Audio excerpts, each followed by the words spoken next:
بسم الله الرحمن الرحيم، وأصلي وأسلم على سيدنا محمد وعلى آله. سألني أحد الأخوة اليوم في تويتر اسمه صالح الشريمي عن موقفنا من ما يزعم المسمى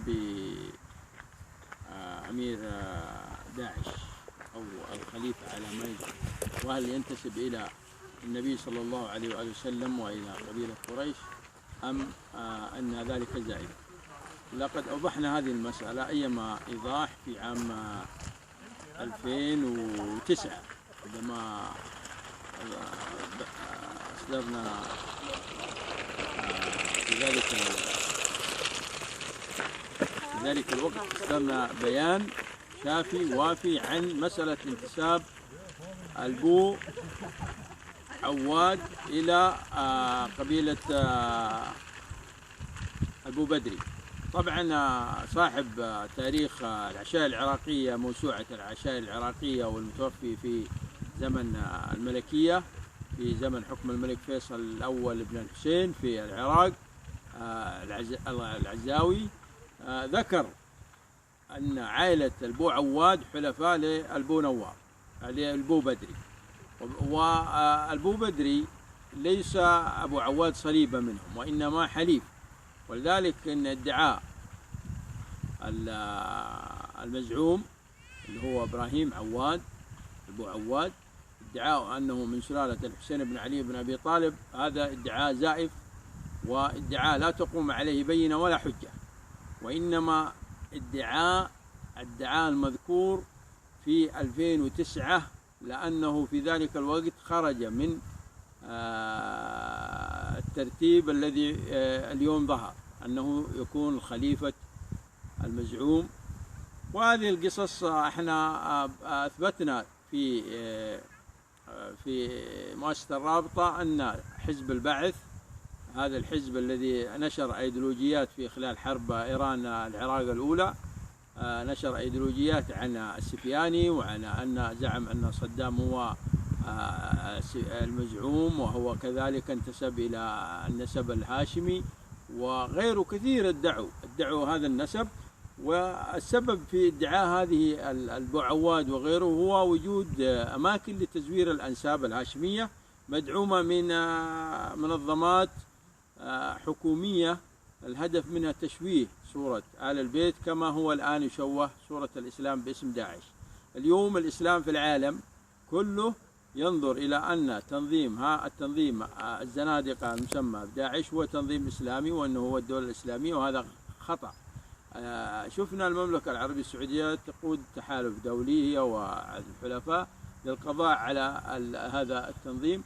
نحن نقول إن بؤر التزوير الأنساب في العالم، وخاصة في دول معروفة، سوريا، العراق بعد الفلتان الأمني، وفي لبنان، وفي مصر، وفي العراق، وفي بغداد وعاصمة العراق، وفي المغرب، وفي اليمن، وفي السعودية أيضا، هنالك من يزورون الأنساب ويسوقون الأنساب لأشخاص مزعومين أنهم من آل البيت. وهذه الحقيقة معضلة كبيرة، لازم على الحكومات العربية أن تكافح هذا الشر، لأنه الآن تطور إلى أن أصبح خليفة على الحكام العرب وخليفة على الحكام المسلمين بنسب مزور للأسف.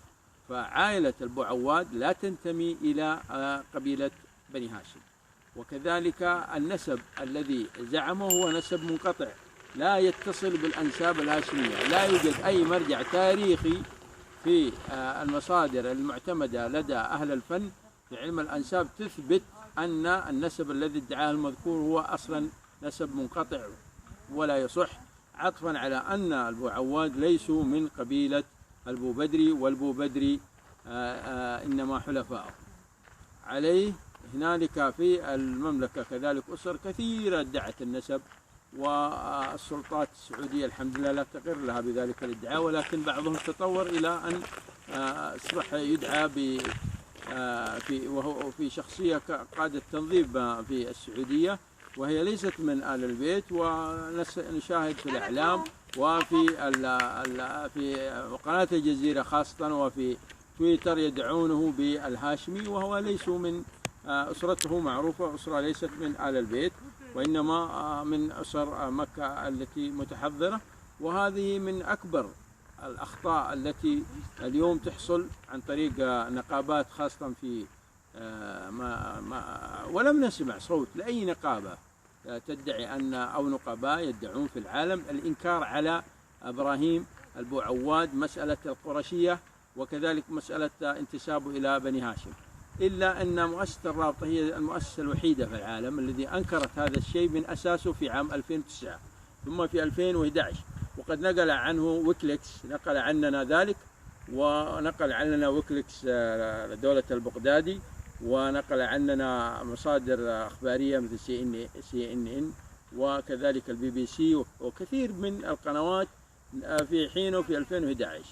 إلا أن العالم العربي، الإعلام العربي وخاصة دول التحالف لا تعير هذه المسألة اهتمام، وهي مسألة جوهرية، لأن ادعاء القرشية جعل كثير من الأمم في العالم الإسلامي تنجرف وراء هذا التيار الظالم والزندقة التي تتسمى باسم الإسلام. إن اليوم احنا نقول لكم أن البو عواد حلفاء البو بدري كما هو في كتب تاريخ العراق، وبالتالي البو عواد ليسوا من قبيلة قريش وليسوا من بني هاشم، وإنما ادعى هذا المذكور الوحيد هو الذي ادعى لغواية الناس ولتضليل المجتمع على أن هذا الشخص هو من الأسرة الهاشمية، والأسرة الهاشمية بريئة من هؤلاء الأدعياء، وبريئة من كل من لم يعرف له أصل ويريد انتحال هذا النسب.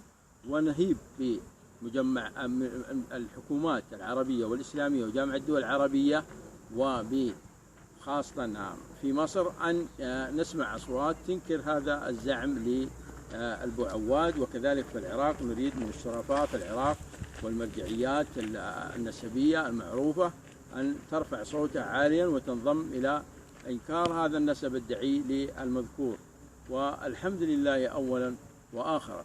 وكذلك نهيب الحكومة عندنا أن تمنع وتتابع الأسر التي لا تعرف بالشرف والتي تشتري من المغرب ومن مصر ومن دول الخليج ومن اليمن أنساب مزورة وتتسوق في الإنترنت والفيسبوك وفي تويتر، وفي أن ترصدهم وأن تستدعي مثل هؤلاء للتحقيق.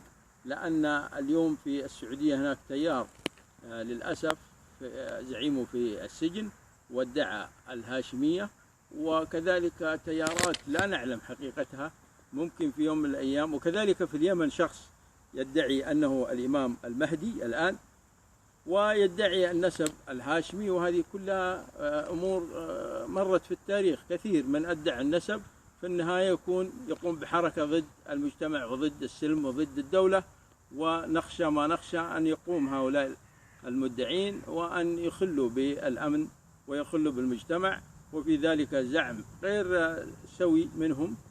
والحمد لله هم مرصودين ومفضوحين ومكشوفين، ولكن بصفة أن المستقبل لا يعلمه إلا الله، ولذلك لا بد من مكافحة هذه الأساليب وهذه الأشياء الدخيلة. اليوم نشوف كثير في الفيسبوك صفحات لأسر أهلها بعيدين عن ادعاء أبنائهم، يدعوا النسب الحسني والنسب الحسيني والعقيلي وأنساب الطالبية، وفي الحقيقة هذه أشياء يعني تسيء إلى الدول التي يوجد فيها مثل هذه الصفحات. فعلى الجهات المختصة مكافحة هذا المرض لدى هؤلاء الأفراد، لأن هذا ممكن يستفحل ويصبح مثل داعش وزعيم داعش الذي ادعى الهاشمية وهو ليس من بني هاشم. نهيب بالأخوة في جميع النسابين والمؤرخين أن يكونوا صوت حق لإيضاح هذه المسألة، ونصلي ونسلم على سيدنا محمد وعلى آله وصحبه وسلم، والسلام عليكم ورحمة الله وبركاته.